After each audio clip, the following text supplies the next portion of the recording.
mes amis, bonjour tout le monde, bonjour mon audience, bonjour, bienvenue encore une fois sur ma chaîne de YouTube, Pauline Biola, vivant avec l'anémie SS, encore connue la drépanocytose. Bienvenue. J'aimerais commencer par des remerciements. J'aimerais dire merci à toute l'audience, à l'audience qui m'ont suivi dès le début. Je vous remercie beaucoup. Je remercie aussi toutes les personnes qui se sont abonnées. Je remercie aussi les personnes qui ont pu mettre des petits commentaires dans chacune de mes vidéos. Merci beaucoup. Merci à ceux qui ont aimé mes vidéos et merci à ceux qui ont pu partager mes vidéos après les avoir suivies. Vous êtes fantastiques. Que Dieu vous bénisse. Je vous kiss et je vous love. Vous êtes magnifiques. Merci beaucoup. Et pour les nouvelles personnes qui visitent ma chaîne pour la première fois, vous êtes la bienvenue et je vous remercie d'avance parce que j'espère et je suis sûre que vous allez aimer ce parcours que nous prenons ensemble sur l'anémie SS. J'aimerais encourager mon audience et les nouvelles personnes qui vont s'abonner à continuer à partager mes vidéos avec le monde extérieur. À vos amis, à vos frères, à vos sœurs, à vos cousins, à vos cousines. Continuez de partager parce que en faisant cela, vous n'aidez pas seulement moi, mais vous aidez toutes les anémiques. Vous nous aidez dans la sensibilisation sur la drépanocytose, l'anémie SS, parce que je sais qu'il y a beaucoup de personnes qui ne connaissent même pas l'existence de l'anémie SS. En partageant cette vidéo avec même les personnes en bonne santé, hein, vous pouvez toujours partager et eux aussi peuvent partager aux autres personnes pour qu'on puisse un peu sensibiliser les gens à connaître qu'est-ce que c'est l'anémie SS. Parce que c'est une maladie en fait qui est là en train d'attaquer beaucoup de gens, en train de faire beaucoup comment vous dites, en train de faire beaucoup de damage, en train de faire, d'affecter beaucoup de personnes et il n'y a pas trop d'informations ou il n'y a pas beaucoup du monde qui se lève pour parler de la drépanocytose. Si on parle d'elle, c'est juste en passant, mais il n'y a pas beaucoup de gens qui connaissent même qu'est-ce que c'est la drépanocytose. J'aimerais vous encourager vraiment à continuer à partager mes vidéos et à toutes les personnes qui sont atteintes des maladies génétiques, de continuer à suivre non seulement des anémiques, mais aussi d'autres personnes qui sont atteintes des autres maladies génétiques ou d'autres maladies qui existent dans le monde. Je suis sûre et certaine que mes vidéos vont vous encourager, va vous donner espoir que malgré on est malade, il y a des challenges, il y a des défis dans la vie qu'on doit parcourir. Et si on n'a pas la foi, si on n'a pas le courage de le faire, on n'y saura jamais.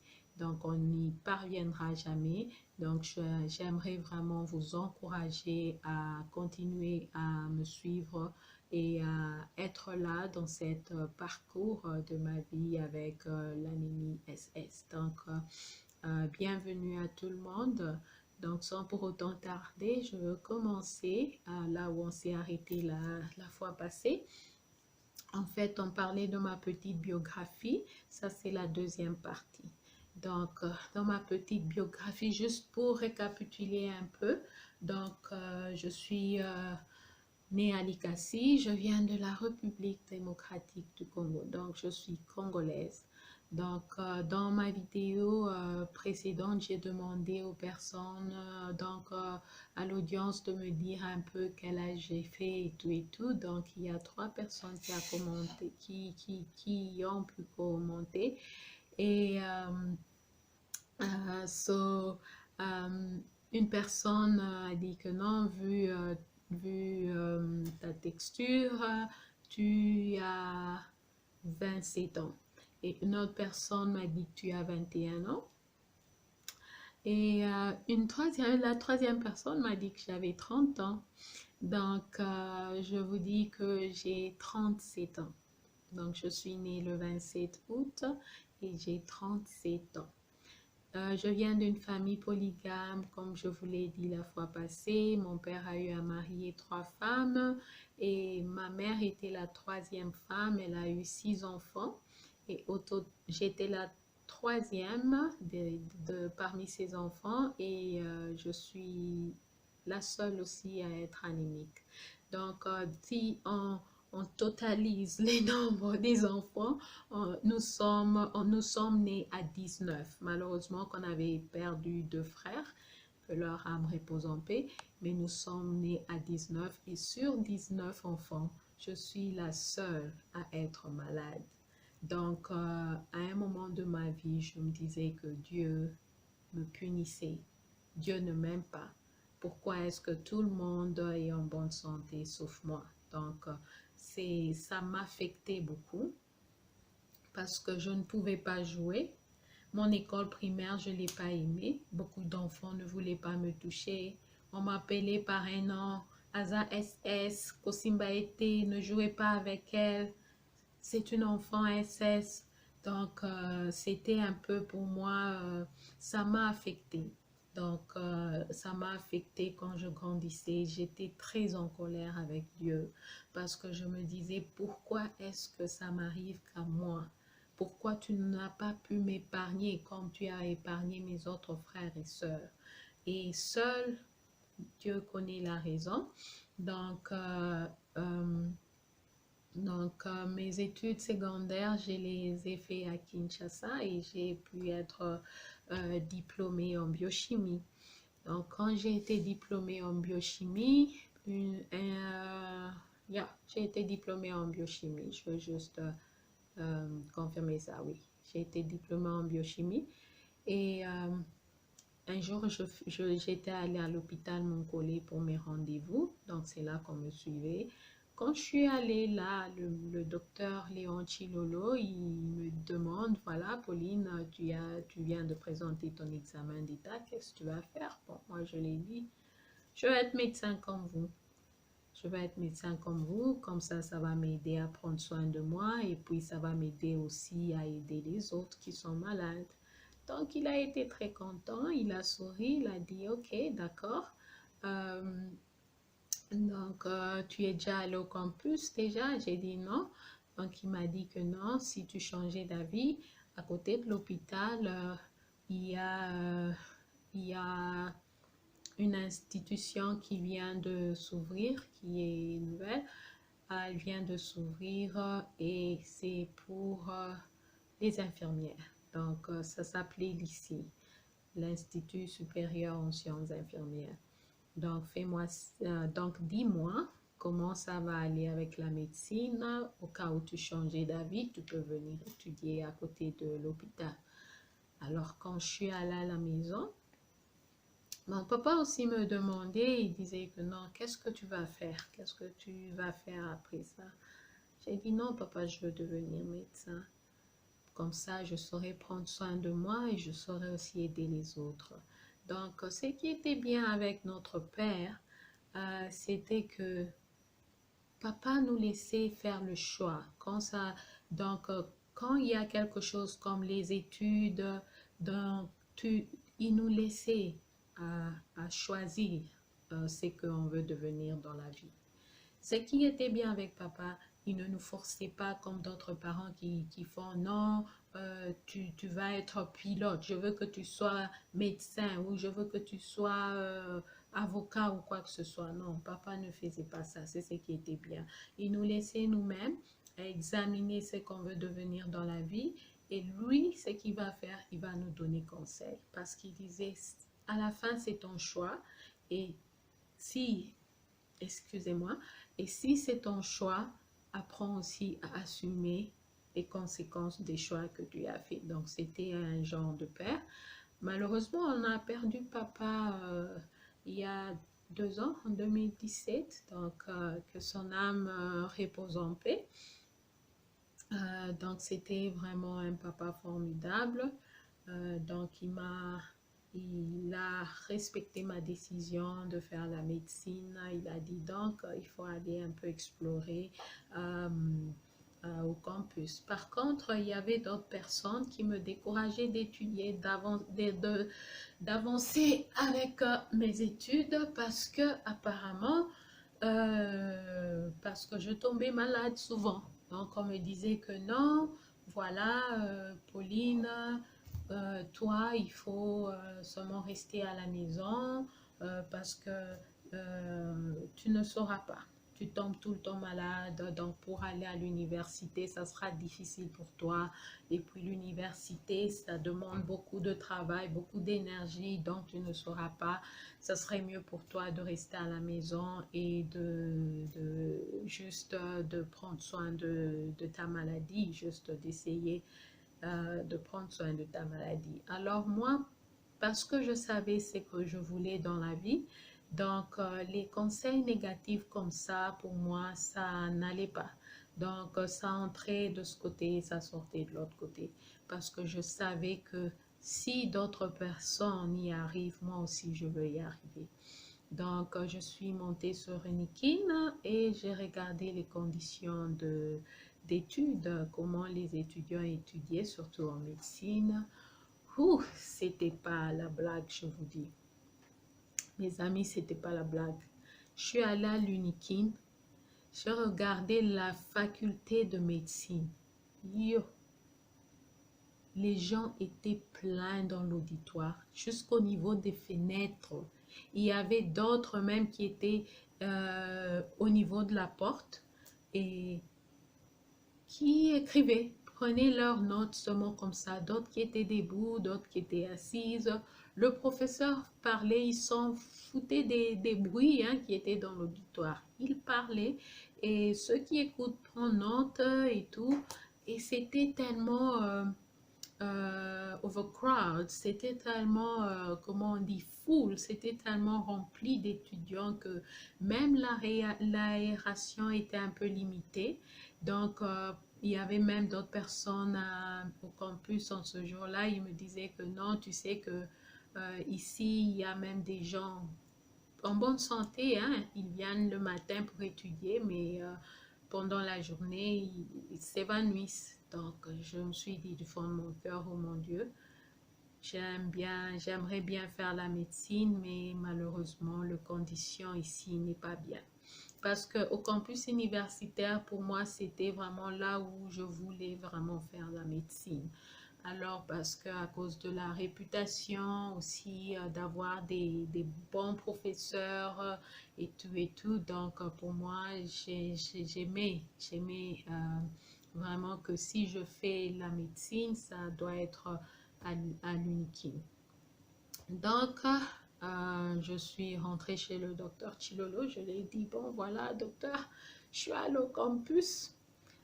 Je vois que ça ne va pas marcher pour moi parce que vu aussi mon état de santé, j'ai besoin d'aération, j'ai besoin d'oxygène. Et là, je suis arrivée, c'est étouffant là-bas, il n'y a pas moyen de respirer et tout et tout. Donc, il m'a dit, bon, va à l'ICI et renseigne-toi, prends des renseignements et vois si tu vas faire l'école infirmière ou pas, les études infirmières ou pas. Alors, c'est que moi, je voulais en fait, si ce n'était pas la médecine, je voulais rester dans quelque chose qui a lien avec le médical. Donc, les sciences infirmières étaient ma deuxième option. Donc, pour tous ceux qui pensent que j'ai fait la médecine, malheureusement, j'ai pas fait la médecine à cause des conditions de l'UNIKIN et je ne voulais pas chercher d'autres universités. Donc, j'ai décidé de faire des sciences infirmières. Donc, je suis infirmière. Alors, j'ai pris les informations, je suis allée, j'ai expliqué à papa, j'ai dit, bon voilà papa, vu les conditions de l'UNIKIN, je ne peux pas étudier là-bas, donc j'aimerais en fait étudier à l'ICI. J'ai fait le test de pré-admission avant l'admission. J'ai dit, je suis allée, j'ai fait le test le même jour, donc j'ai réussi. Et voilà, on m'a donné les informations sur les frais à payer et quand est-ce que on va commencer à étudier et tout et tout. Donc, j'ai fait ma petite recherche, hein. J'ai pris les informations, j'ai pris tout ce qu'il fallait. Alors, papa, il me dit, ok, c'est bon.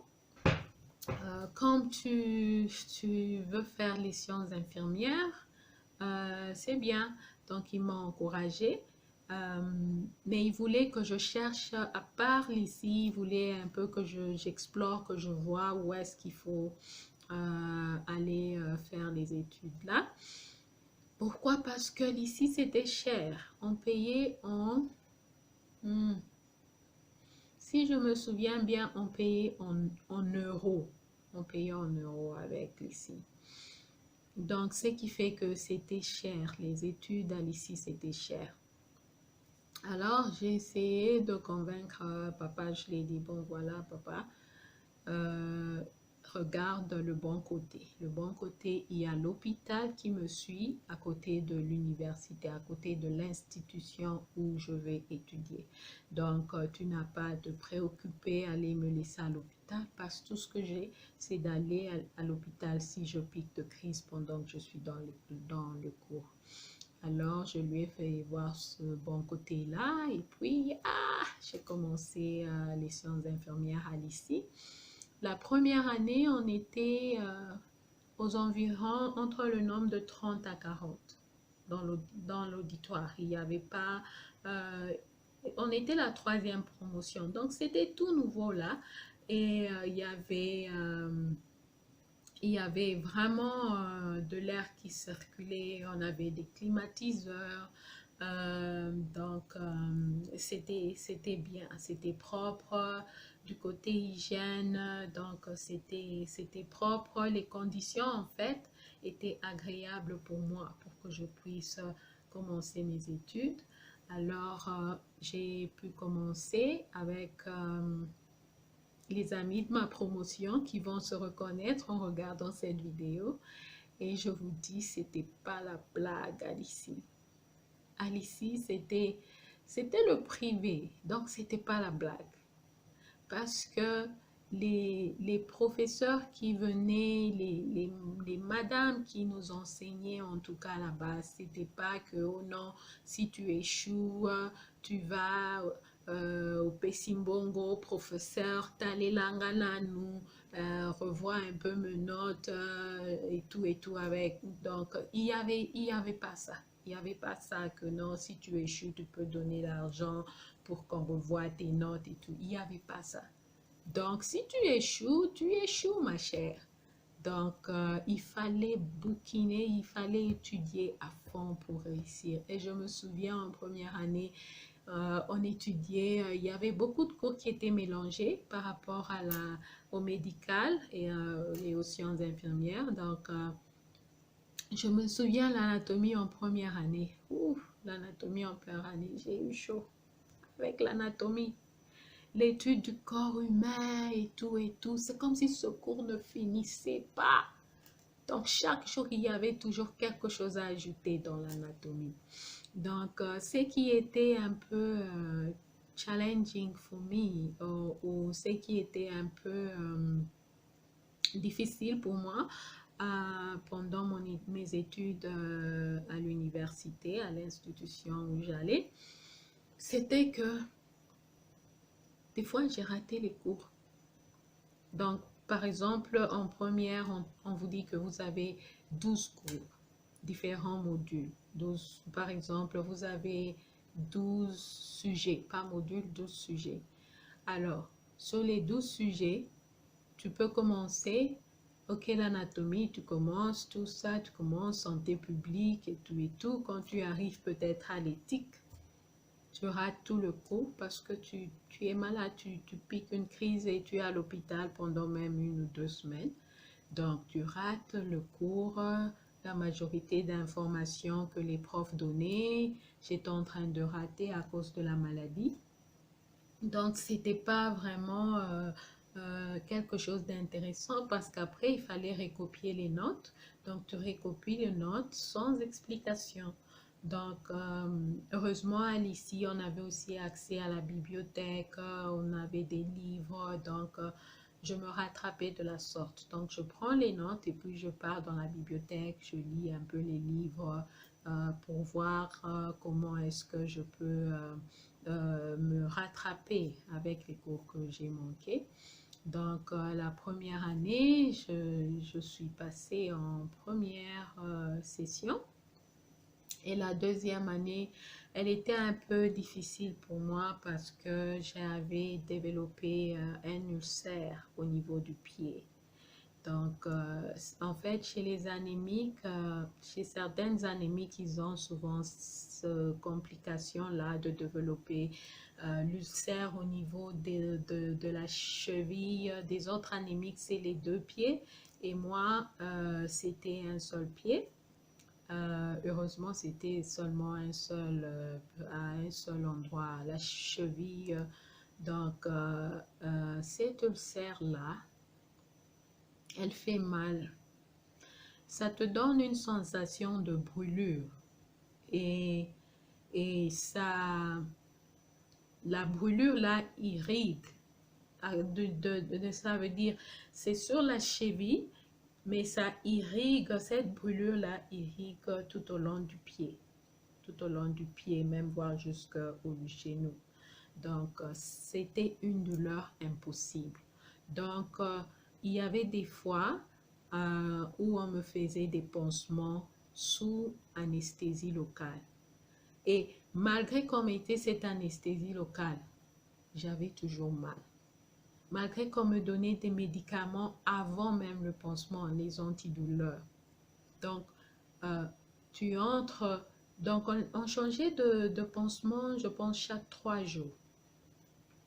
Et avec l'ICI, on avait d'abord les cours de théorie et après, avant la fin du trimestre, vous devez aller au stage pour aller pratiquer. Donc, on nous envoyait dans différentes cliniques, clinique Mama Yemo, clinique Nganda, Hélène Joseph. On nous envoyait là-bas. Donc, il y avait beaucoup d'hôpitaux qui choisissaient de gouvernement, tout comme aussi mon collègue c'était privé, on faisait aussi à mon collègue des stages. Mais avec les pansements là qu'on doit faire tous les 3 jours, donc ce qui fait que que ça soit au cours, donc tu dois commencer d'abord le matin, on fait le pansement, donc tu arrives au cours en retard. Ou bien pour aller au stage, si on te met à Saint-Joseph, par exemple, à l'hôpital Saint-Joseph, tu commences par l'hôpital Moncollet, tu fais ton pansement et puis tu continues ton chemin pour aller faire le stage. Donc, c'était vraiment difficile pour s'adapter parce que l'ulcère faisait très mal. L'ulcère là, elle faisait mal comme si c'est pas possible. Donc, chaque fois qu'on faisait avec l'anesthésie, je disais que les douleurs d'ulcère là, c'était tellement intense que ça enchaînait les crises directement. Donc, après le pansement, tu commences à sentir tout ton corps est en douleur. Et je pleurais, je disais aux infirmières, je ne sais pas ce qui m'arrive, j'ai mal partout, donnez-moi quelque chose pour calmer cette douleur.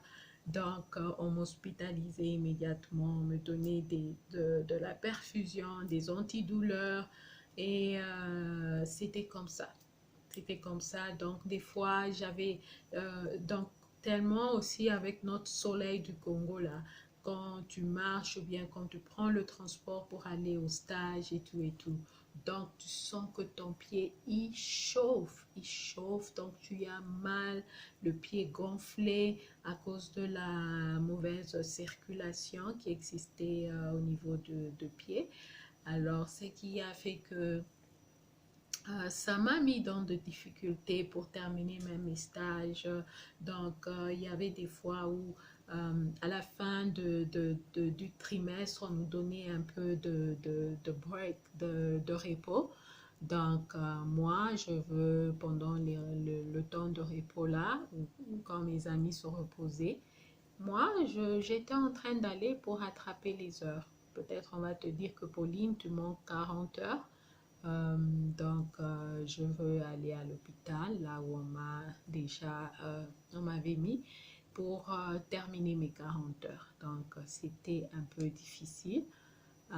Donc, j'ai eu cette ulcère-là pendant 2 ans. 2 ans, j'avais une plaie qui ne terminait pas, une plaie qui ne séchait pas. On a essayé à l'hôpital Moncolé tous les produits. Ils ont essayé même de commander d'autres produits. L'ulcère ne se terminait pas. Et la nuit, des fois, je me souviens quand je dormais, j'avais des paquets de glace que je fermais dans un habit juste pour mettre au niveau du pied parce que l'ulcère là, ça chauffait vraiment à tel point que les douleurs aussi étaient en train de s'aggraver. Donc, il fallait mettre un peu de glace pour essayer de calmer cette chaleur-là. C'était comme si tu faisais la fièvre au niveau du pied. Alors, donc, c'était pas facile. Et il y avait d'autres cours, je me souviens, le cours de cardiologie, par exemple, le professeur, il vient. Il commence à nous donner cours et disons par exemple qu'il a 10 sessions à faire avec nous pour terminer son cours de cardiologie. Moi, je veux commencer avec la première session. Donc, première partie, je commence. Deuxième, je continue. Et à la troisième session, donc, de son cours, je tombe malade. Je serai hospitalisée jusqu'à ce que le médecin finisse son cours, jusqu'à la fin du trimestre. Donc, quand mes amis venaient, je leur demandais de me donner les cahiers pour que je puisse, leurs notes, pour que je puisse en fait copier et étudier. Parce que tu as raté les interrogations, tu rates toutes les activités qui se passaient et tu as raté même les explications. Donc, tu as deux options, de passer en première session ou bien de passer en deuxième session. Et je faisais de tous mes efforts pour que je puisse passer en première session. Parce que si tu échoues la deuxième session, donc il n'y a plus d'espoir, hein, tu échoues en tout cas. Donc, je ne voulais pas refaire les années aussi parce que comme j'étais malade tout le temps, d'abord c'était difficile, donc il fallait que je bosse dur juste pour que je puisse être en mesure de passer d'année après année. Et donc, cette ulcère-là, c'était quelque chose que je n'avais jamais vu. Donc, elle ne séchait pas. Et on a essayé tous les médicaments, donc ça ne marchait pas. Et j'ai fait les stages, donc quand seulement j'étais en bonne santé. Quand je n'étais pas en bonne santé, il fallait rattraper. Donc, tout le temps, j'étais toujours dans les séances de rattrapage, à tel point qu'il y avait même d'autres examens, comme je me souviens, la santé publique. La santé publique, je l'ai écrit seule. Il n'y avait personne dans l'auditoire parce que j'étais la seule à rater l'examen. Parce que vous vous souvenez, avec les crises, donc si tu stresses avec l'anémie SS, si tu stresses ou si tu es anxieuse, ça génère les crises. Donc, tu vas étudier, étudier et tu es en train de stresser pour l'examen qui est en train de venir et tout et tout. Et puis après, il y a les crises. Donc, tout, tous les efforts que tu as fournis pour étudier et pour passer le cours, c'est parti parce que tu seras sur le lit d'hôpital en train de pleurer. Et puis quand j'avais des fortes crises, ça venait à tel point que je peux être normale le matin, je prends mes cours et tout, ou bien j'étudie à la maison, vers 14 heures, je commence à pleurer. Et mes soeurs disent, mais elle était bien la journée, qu'est-ce qui se passe? Elle était bien le matin, qu'est-ce qui se passe maintenant? Alors il fallait appeler l'ambulance ou bien il fallait qu'elle m'amène à l'hôpital. Donc, c'était difficile. Donc, je peux être là, je suis en train de rigoler avec tout le monde et après quelques heures, je commence à pleurer. J'ai des douleurs. Alors, c'était quelque chose de difficile. Et donc, avec l'intensité des cours, l'intensité des stages, donc aussi ayant la plaie au niveau du pied, et puis il faut aller à des rendez-vous médicaux.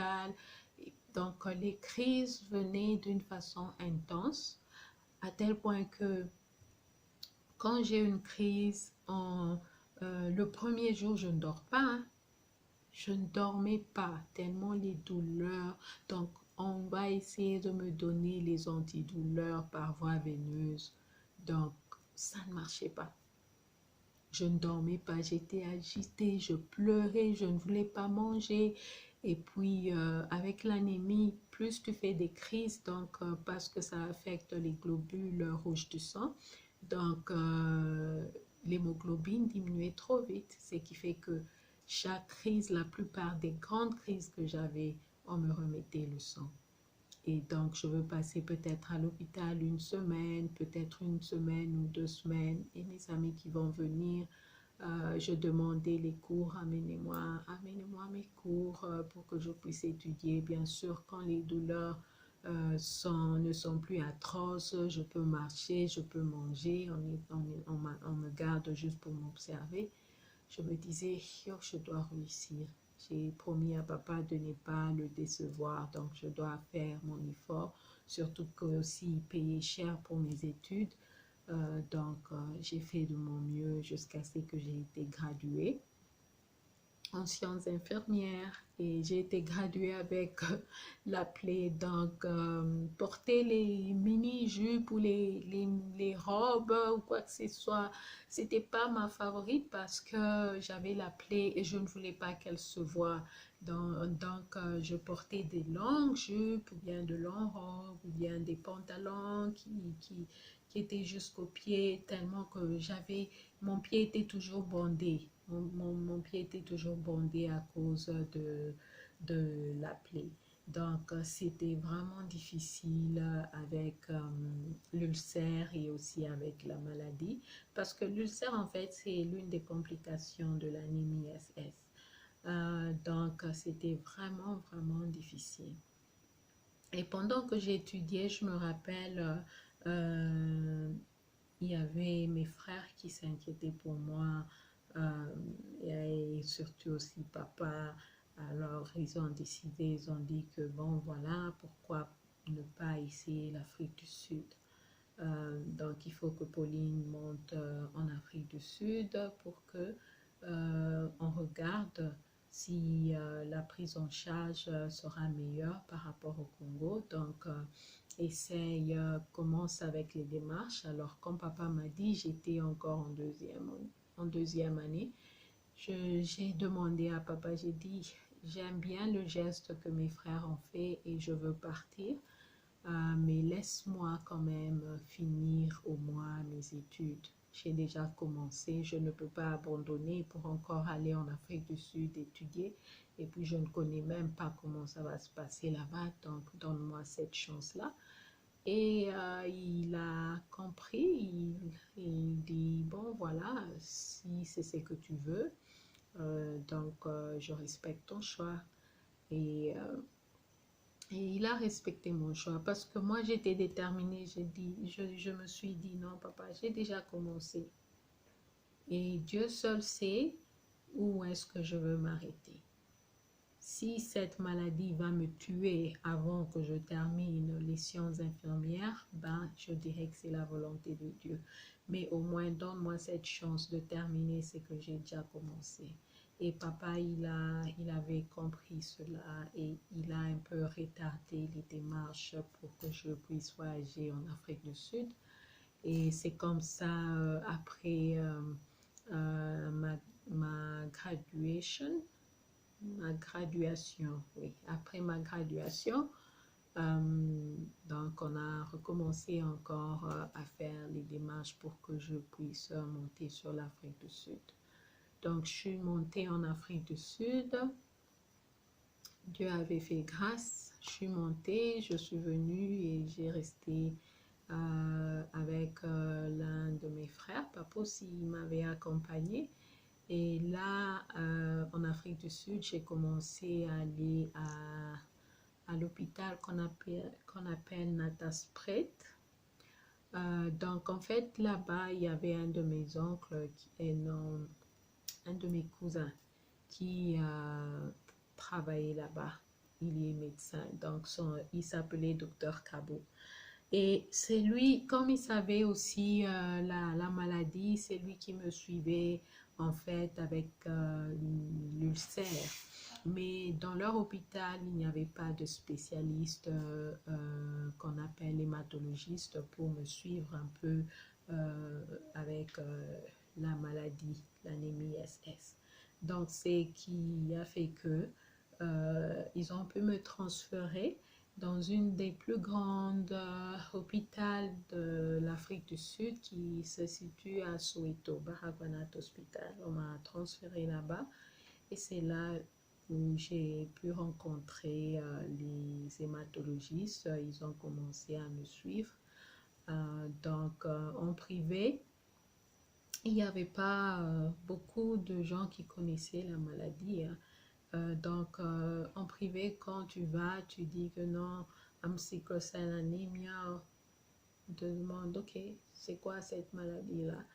Alors, les médecins ne savent pas trop de l'anémie SS, surtout les médecins anglophones, ils ne savent pas trop vraiment de l'anémie SS.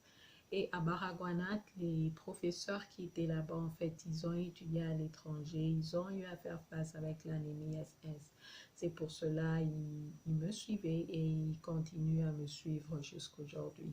Donc, c'était vraiment le parcours de ma vie jusqu'à l'université, jusqu'au temps où j'ai voyagé. C'était vraiment, je peux dire, difficile. Et parce que je tombais malade tout le temps. Tout le temps, je tombais malade. Et il y avait des fois, je demandais à Dieu de me prendre parce que j'étais fatiguée. Les douleurs ne me donnaient pas envie de vivre et tout et tout.